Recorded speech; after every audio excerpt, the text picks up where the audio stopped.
Thailand মালয়েশিয়ার সীমান্তের জঙ্গলে আরো কবরের সন্ধান পেয়েছে থাই পুলিশ। এগুলো মানব পাচারের শিকার অভিবাসীদের বলে ধারণা করা হচ্ছে। পুলিশ 5টি কবর পাওয়ার কথা বললেও সেখানে কতজনের মরদেহ আছে তা নিশ্চিত করেনি। এদিকে সোমবার মানব পাচারকারী চক্রের সন্দেহভাজন এক রিং লিডার সহ 5 জনকে গ্রেফতার করেছে পুলিশ। থাইল্যান্ডের শঙ্খলা প্রদেশের এই সেই জঙ্গল যেখানে শুক্রবার মিলেছিল 32 অভিবাসীর গণকবর।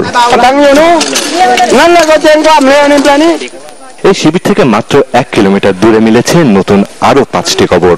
ধারণা করা হচ্ছে এখানে রয়েছে হতভাগ্য অভিবাসীদের দেহাবশেষ। পুলিশ জানায় এই ঘটনায় গ্রেফতার করা হয়েছে পাশের এক গ্রাম প্রধানকে। এ নিয়ে গ্রেফতারকৃতের সংখ্যা দাঁড়ালো 5 জনে। এর আগে সোমবার গ্রেফতার করা হয় মানব পাচারে জড়িত সন্দেহভাজন এক রাঘব বোয়ালকে। আসল নাম সোনয়াং হলো মানব পাচারের জগতে আনোয়ার নামে পরিচিত সে। এছাড়াও গ্রেফতার করা হয় আরো 3 জনকে। মঙ্গলবার এক সংবাদ সম্মেলনে আনোয়ার ছাড়া বাকি সবাইকে হাজির করা হয়। সোনাইং ওরফে আনোয়ারকে মানব পাচার ও অপহরণের আরেকটি তদন্ত কাজের জন্য জিজ্ঞাসাবাদ করা হচ্ছে, তাই তাকে সংবাদ সম্মেলনে হাজির করা সম্ভব হয়নি।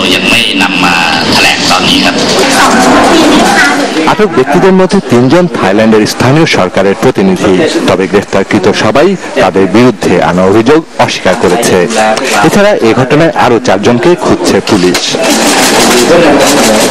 খালিদ বিন আনিস, চ্যানেল 24।